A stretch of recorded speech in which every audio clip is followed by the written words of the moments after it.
How does one describe Artemis Fowl? Various psychiatrists have tried and failed. The main problem is Artemis's own intelligence. He bamboozles every test thrown at him. He has puzzled the greatest medical minds and sent many of them gibbering to their own hospitals. There is no doubt that Artemis is a child prodigy. But why does someone of such brilliance dedicate himself to criminal activities? This is a question that can be answered by only one person, and he delights in not talking. Perhaps the best way to create an accurate picture of Artemis is to tell the by now famous account of his first villainous venture. I have put together this report from first-hand interviews with the victims, and as the tale unfolds, you will realize that this was not easy. The story began several years ago at the dawn of the 21st century. Artemis Fowl had devised a plan to restore his family's fortune, a plan that could topple civilizations and plunge the planet into a cross-species war.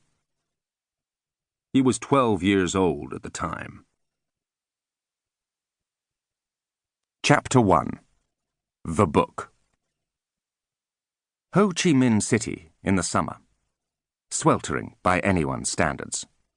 Needless to say, Artemis Fowl would not have been willing to put up with such discomfort if something extremely important had not been at stake.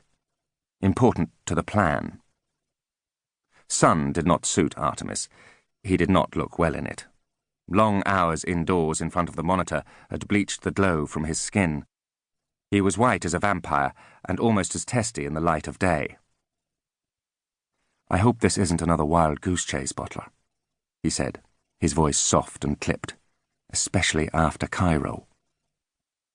It was a gentle rebuke. They had travelled to Egypt on the word of Butler's informant. "No, sir. I'm certain this time.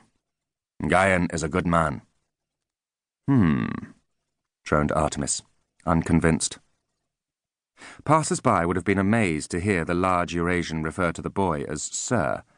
This was, after all, the 3rd millennium. But this was no ordinary relationship, and these were no ordinary tourists.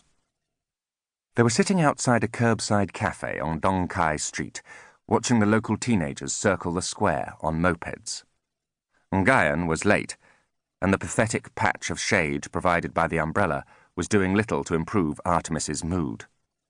But this was just his daily pessimism. Beneath the sulk was a spark of hope. Could this trip actually yield results? Would they find the book? It was too much to hope for. A waiter scurried to their table. "More tea, sirs?" he asked, head bobbing furiously. Artemis sighed. "Spare me the theatrics and sit down." The waiter turned instinctively to Butler, who was, after all, the adult. "But, sir, I am the waiter." Artemis tapped the table for attention.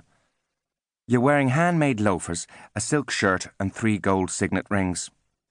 Your English has a tinge of Oxford about it, and your nails have the soft sheen of the recently manicured. You are not a waiter. You are our contact, Nguyen Xuan, and you've adopted this pathetic disguise to discreetly check for weaponry."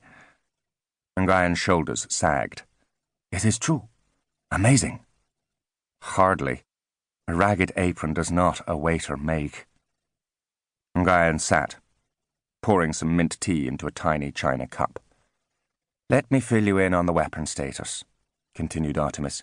"I am unarmed, but Butler here, my, butler, has a Sig Sauer in his shoulder holster, 2 Shrike throwing knives in his boots, a Derringer 2-shot up his sleeve, garrote wire in his watch, and 3 stun grenades concealed in various pockets. Anything else, Butler?" "A kosh, sir." "Oh, yes. A good old ball-bearing kosh stuffed down his shirt." Eoin brought the cup trembling to his lips. "Don't be alarmed, Mr. Xuan," smiled Artemis. "The weapons will not be used on you." Eoin didn't seem reassured. "No," continued Artemis.